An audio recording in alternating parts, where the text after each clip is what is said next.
మరి మనం ఇప్పుడు విశాఖపట్నం వెళ్దాం. కాలుష్యం కోరల్లో చిక్కుని విలువల్లాడుతున్న పరవాడ ఫార్మాసిటీలోని తాడి గ్రామాన్ని తరలించేందుకు ప్రభుత్వం ముందుకు వచ్చింది.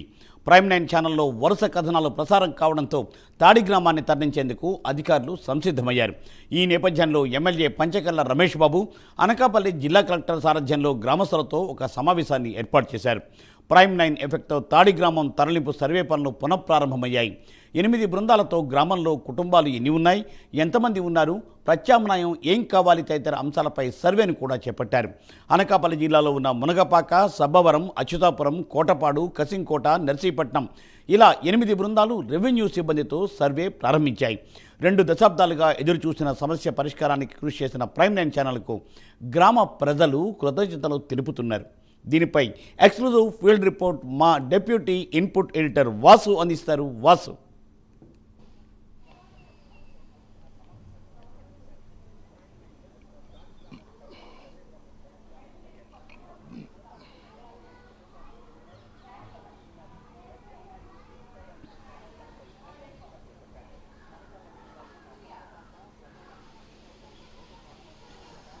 మూర్తి దాదాపు 20 సంవత్సరాల సమస్య, 4 ముఖ్యమంత్రులు, 4 ఎమ్మెల్యేలు అందరూ కూడా ప్రతి ఎలక్షన్లో కూడా ఆ తాడి గ్రామాన్ని తరలిస్తామని హామీ ఇవ్వటం, తర్వాత మర్చిపోవటం ఇదే జరుగుతుంది. అసలు తరలించాల్సిన అవసరం ఎందుకు వచ్చింది అని ఆలోచిస్తే మొత్తం ఫార్మాసిటీ పరవాడ ఫార్మాసిటీలో తాడి గ్రామం చుట్టూ కూడా కొన్ని వందలాది పరిశ్రమలు ఏర్పడిపోయినాయి. తాడి లేకపోతే లంకిలిపాలెం, తానం ఇలా 3 విలేజ్లు కూడా ఈ పొల్యూషన్ దీంట్లో చిక్కుపోయినాయి. ప్రధానంగా తాడి గ్రామం చుట్టూ అయితే అసలు మొత్తం ఇళ్ళు చుట్టూ కూడా పరిశ్రమలు ఉండిపోవడం, ఇది 20 సంవత్సరాలుగా కూడా నరకం అనిపిస్తున్నారు.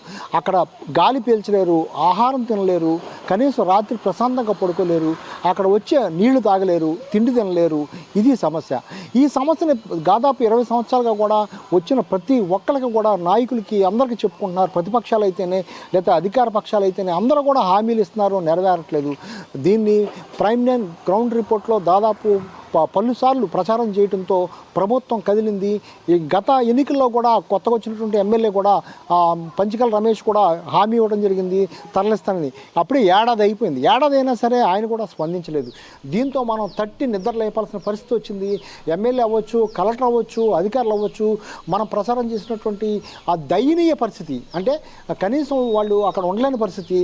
ఆ ఒంటి నిండా కూడా మొత్తం కూడా దద్దులు వచ్చేసి వ్యాధులతో బాధపడే పరిస్థితి, మొత్తం స్త్రీలు అయితే గర్భిణీలు అయితే గర్భం పోయే పరిస్థితి, ఈ విధంగా అనేక ఇబ్బందులు పడుతున్నారు, అనేక సమస్యలు ఎదుర్కొంటున్నారు. చాలామంది కూడా మృత్యువాత కూడా పడ్డారు. అనేక మంది వృద్ధులు, పిల్లలు అందరూ కూడా మృత్యువాత పడ్డారు. ఇదంతా కూడా క్రోడీకరించి మొత్తం ప్రభుత్వానికి కనుగొలిగే విధంగా చూపించడం జరిగింది. దాంతో తక్షణం స్పందించినటువంటి ప్రభుత్వం కలెక్టర్తో ఎమ్మెల్యేతో ఒక సమావేశం ఏర్పాటు చేసింది.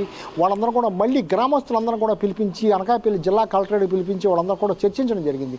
చర్చించిన అనంతరం మొత్తం కూడా ఏం కావాలి, ఎలా కావాలని కూడా ఒక ప్రణాళిక సిద్ధం చేసుకుని మళ్ళీ రీసర్వే అంటే ఒక 10 ఏళ్ల క్రితం సర్వే చేశారు, మళ్ళీ మర్చిపోయారు. ఇప్పుడు మనం ఇచ్చినటువంటి కథనాలతో మళ్ళీ రీసర్వే ప్రారంభించారు. ఈ రీసర్వే ప్రకారం మొత్తం ఇవాళ నుంచి అయితే ప్రతి ఇంటికి కూడా వెళ్ళి దాదాపు 5,000 కుటుంబాలు ఉంటాయి, 5,000 జనాభా ఉంటారు. మొత్తం తాన విలేజ్ అయితేనే, ఈ విలేజ్ అయితే మొత్తం అన్ని గ్రామాలు కూడా తిరిగి అసలు ఏంటి మీ ప్రాబ్లం ఏంటి, మీ సమస్య ఏంటి, ఇక్కడ కాలుష్యం ఏంటి, మీ ఆరోగ్య పరిస్థితి ఏంటి, ఎంతమంది కుటుంబ సభ్యులు ఉంటున్నారు, మీరు ఒకవేళ కనుక విలేజ్ తరలిస్తే మీకేం కావాలి, మీకేం ఉన్నాయి అని మొత్తం కూడా ఒక సర్వే చేపట్టారు. ప్రజలు కూడా ఆనందం వ్యక్తం చేస్తున్నారు. ఎన్నాళ్ళు కదలింది ప్రైమ్ 9 కథనాలతో కదిలిందని వాళ్ళందరూ కూడా హర్షం వ్యక్తం చేసే పరిస్థితి కనిపిస్తుంది. ప్రస్తుతం అయితే సర్వే సాగుతుంది. నిన్న సాయంత్రం నుంచి కూడా సర్వే మొదలెట్టారు. వారం రోజుల పాటు దాదాపు 8 బృందాలు వివిధ గ్రామాల నుంచి వచ్చినటువంటి 8 బృందాలు కూడా సర్వేలు సాగిస్తున్నాయి. ఈ సర్వేల్లో ప్రతి ఇంటికి వెళ్ళి అక్కడ ఉన్న ఇంటికి వెళ్ళి వాళ్ళందరూ పేర్లు రాసుకుంటున్నారు, కుటుంబ సభ్యుల పేర్లు రాసుకుంటున్నారు, వాళ్ళ వృత్తి ఏం చేస్తున్నారు రాసుకుంటున్నారు, ఎక్కడ తరలిస్తే బాగుంటుందని కూడా వాళ్ళు సజెషన్ తీసుకుంటున్నారు. ఎప్పటికే ప్రభుత్వం దఫదఫాలుగా దీని మీద చర్చించడం వల్ల ఒక ప్రాంతాన్ని కూడా సిద్ధం చేసింది తరలించేందుకు.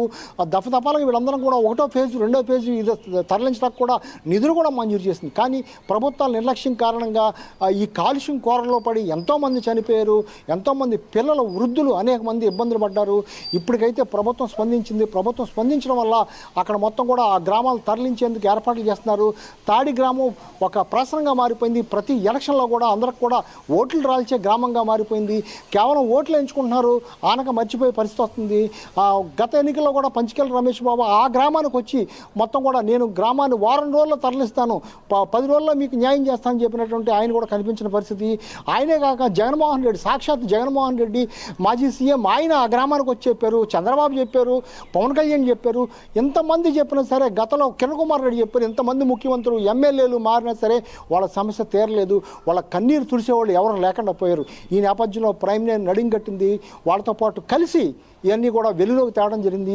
దీంతో ప్రభుత్వం స్పందించింది. ఇప్పటికే మీటింగ్ ఏర్పాటు చేయడం జరిగింది. మీటింగ్ తర్వాత సర్వే కూడా ప్రారంభించడం జరిగింది. ఈ సర్వే కనుక పూర్తయితే తప్పనిసరిగా వాళ్ళందరికీ న్యాయం జరుగుద్ది. ఈ సర్వే అనంతరం దాదాపు ఒక 6 నెలల లోపే మొత్తం కూడా గ్రామాన్ని తరలించే విధంగా ఇక్కడ ఎవరెవరు ఏ ఇంట్లో ఉంటున్నారో, సొంత ఇంట్లో ఉంటున్నారో, అద్దెంట్లో ఉంటున్నారా, వీళ్ళకి ఏం కావాలో అంతా కూడా డేటా తీసుకుంటున్నారు. వీళ్ళందరూ కూడా వేరే ప్లేస్లోకి తరలించి అక్కడ వీళ్ళకి పక్కా ఇల్లు నిర్మించడమా, లేకపోతే తాత్కాలిక ఇల్లు నిర్మించడమా, వాళ్ళకి ఏం కావాలి, వాళ్ళ ఇంట్లో సామాన్లు కావాలా, లేకపోతే ఏం కావాలి, మొత్తం అంతా కూడా సేకరిస్తున్నారు. దీనికి సంబంధించి నిధులు కూడా సేకరించేందుకు, నిధులు కూడా కేటాయించేందుకు ప్రభుత్వం కూడా సిద్ధమవుతుంది. ఎమ్మెల్యే కూడా మనం ముందుకు వచ్చాక ఎమ్మెల్యే కూడా ముందుకు రావడం జరిగింది. ఆయన కూడా సీరియస్గా తీసుకుని ఎట్టి పరిస్థితుల్లో కూడా గ్రామాన్ని తరలించేందుకు చర్యలు తీసుకుంటామని చెప్పారు. మొత్తానికైతే ఆ గ్రామ ప్రజలైతే ఆనందం వ్యక్తం చేస్తున్నారు. దాదాపు సంవత్సరాల తరబడి మా సమస్య నెరవేరలేదు, మీరు వచ్చి ప్రసారం చేశాక ఈ విధంగా జరిగిందని చెప్పడం జరిగింది. కలెక్టర్ కూడా దీనిపై సీరియస్గా తీసుకున్నారు. ఆమె తీసుకుని మొత్తం కూడా చిత్తశుద్ధితో ఈసారి ఈ గ్రామాన్ని తరలించాలని కూడా వాళ్ళందరూ కోరే పరిస్థితి కనిపిస్తుంది. ఏదేమైనప్పుడు కూడా ఆ గ్రామం తరలించే వరకు కూడా ప్రైమ్ లైన్ కూడా వాళ్ళకి అండగా ఉంటుందని మనం కూడా చెప్పడం జరిగింది. మొత్తానికి ఆ గ్రామ ప్రజలైతే ఆనందం వ్యక్తం చేస్తున్నారు. మూర్తి, రైట్, మీరు చెప్పినట్టు వాసు, తప్పనిసరిగా ప్రైమ్ లైన్ ఎప్పుడూ కూడా ప్రజల పక్షానే ఉంటుంది అనడానికి ఇది ఒక ఉదాహరణ. మరైతే జిల్లా కలెక్టర్ ఏమైనా దీనికి ఏమైనా టైం లిమిట్ పెట్టారా, అట్లా ఏమనుకుంటున్నారు? ఎప్పుడు ఈ గ్రామం ప్రజలను తరలించే ఏర్పాట్లు ఉన్నాయి, అసలు అధికారులు ఏమంటున్నారు దాని మీద?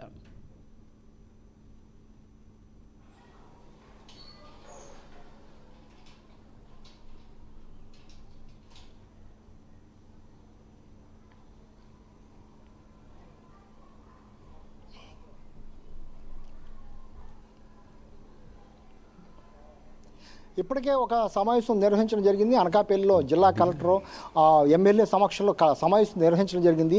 ఈ సమావేశంలో గ్రామ పెద్దలైతేనే, సర్పంచులు అయితేనే, ముఖ్యమైన నాయకులు అయితేనే అందరం కూడా అన్ని వర్గాలను కూడా మొత్తం పిలవడం జరిగింది. ఇక్కడ కూడా పార్టీలు అటు జనసేన అవ్వచ్చు, టీడీపీ అవ్వచ్చు, బీజేపీ అవ్వచ్చు, లేకపోతే వైసీపీ అవ్వచ్చు, అన్ని పార్టీల నాయకులు కూడా అందరూ కూడా హాజరవడం జరిగింది. తప్పనిసరిగా, ఎందుకంటే తూతూ మంత్రంగా అనేక సార్లు ప్రయత్నాలు చేశారు, జరగలేదు. ఈసారైనా జరపండి అని వాళ్ళందరూ కూడా వేడుకోవడం జరిగింది. దీంట్లో భాగంగానే ఇందుకు సంబంధించి ముందు సర్వే ఒక వారం 10 రోజుల క్రితమే మొత్తం మీటింగ్ జరగడం జరిగింది. మీటింగ్లో ప్రకటించినందుకు 2 వారాల్లో సర్వే ప్రారంభిస్తామన్నారు. 2 వారాల్లో సర్వే ప్రారంభించారు. ఈ సర్వే ఒక వారం 10 రోజుల్లో సర్వే పూర్తవుతుంది. సర్వే పూర్తయ్యాక వీళ్ళందరికీ కూడా మొత్తం తరలించడానికి ఎంత ఖర్చు అవుతుంది, ఎక్కడ తరలించాలి, వీళ్ళందరినీ ఏ విధంగా తరలించాలో ఒక నివేదిక తయారవుతుంది. ఈ నివేదిక తయారైనంతరం ఆ ఎమ్మెల్యే కూడా ప్రభుత్వానికి సబ్మిట్ చేయడం జరుగుతుంది. దీనికి సంబంధించి గతంలోనే కొంత నిధులు కూడా కేటాయించడం జరిగింది. కాబట్టి ఈ సమస్య ఈజీగానే అయ్యే అవకాశం ఉంది. ఎందుకంటే గతంలో నిధులు కూడా మంజూరైనవి. కాబట్టి ఇప్పుడున్న ప్రభుత్వం, కూటమి ప్రభుత్వం కూడా ఏదో హడావుడిగా ఈ సంవత్సరం మళ్ళీ ఎలక్షన్కి వెళ్ళిపోయి గత ప్రభుత్వంలాగా ఎలక్షన్ ముందు హామీ ఇచ్చే విధంగా కాకుండా ఇంకా 4 సంవత్సరాలు ఈ ప్రభుత్వానికి అవకాశం ఉంది. కాబట్టి తప్పనిసరిగా మాట నిలబెట్టుకుంటారు. అయితే ఒక టైం బాండ్ ఉండాలి. దీనికి 6 నెలల నుంచి 1 సంవత్సరం లోపు మొత్తం ఈ తరలింపు ఈ 3 గ్రామాల్లో ప్రధానంగా తాడి గ్రామాన్ని తరలించాలి. తొలి విడతలో కూడా ఫస్ట్ ఫేజ్లో తాడి గ్రామాన్ని తరలించాలని ప్రయత్నం చేస్తున్నారు. అందులో భాగంగానే ఈ తాడి గ్రామంలో ఉన్నటువంటి అందరి దగ్గర కూడా సర్వే నిర్వహిస్తున్నారు. సర్వే వివరాలు తీసుకుంటున్నారు. వివరాలు తీసుకున్న అనంతరం కూడా ఒక 6 నెలల లోపు అయితే మొత్తం స్వరూపం మారే అవకాశం ఉంది. ఈ లోపుగా పొల్యూషన్కి దూరంగా ఎక్కడైతే చూసారో స్థలం అక్కడ ఇల్లు నిర్మించాలా, లేకపోతే షెడ్లు వేయాలా, లేకపోతే ఎలా నిర్మించాలి, ఎంతమంది ఉన్నారు, వీళ్ళకి ఎటువంటి ఏర్పాట్లు చేయాలి, మౌలిక సదుపాయాలు ఎలా కల్పించాలి, మళ్ళీ తాగునీరు అయితేనే లేదా ఇతర అవసరాలు అయితేనే ఏ విధంగా చేయాలి అంతా కూడా ఒక నివేదిక తయారవుతుంది. ఈ నివేదిక అనంతరం ఒక 6 నెలల లోపునే మొత్తంతో కూడా ఆ కార్యక్రమానికి ఒక ప్రణాళిక సిద్ధం చేస్తున్నారు.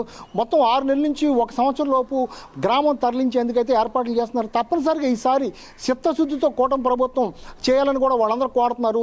మనం చూస్తున్న పరిస్థితి చూస్తే తప్పనిసరిగా ఈసారి అయితే గ్రామం తరలించేందుకే ఏర్పాట్లు జరుగుతాయని చెప్పొచ్చు. మూర్తి, రైట్, సర్టన్లీ మీరు చెప్పినట్టుగా వాసు, నిన్నటి ప్రైమ్ 9 చేసిన ప్రత్యేక కృషి వల్ల గ్రామస్తుల ఆశలు నెరవేరాలని, అలాగే తప్పనిసరిగా ఏంటంటే కూటమి ప్రభుత్వం ఆ గ్రామాన్ని తరలించి వారికి ఆరోగ్యకరమైన వాతావరణం కల్పించాలని ఆశిద్దాం. దానికోసం ప్రైమ్ 9 మన టీం ఎప్పుడు ముందుంటుంది. సో ఇది ఇవాళ వైజాగ్ నుంచి exclusive field report. So thank you Kumar, thank you Tirupati, thank you Srinivas, thanks mister Vasu, thanks for joining for today's exclusive field report.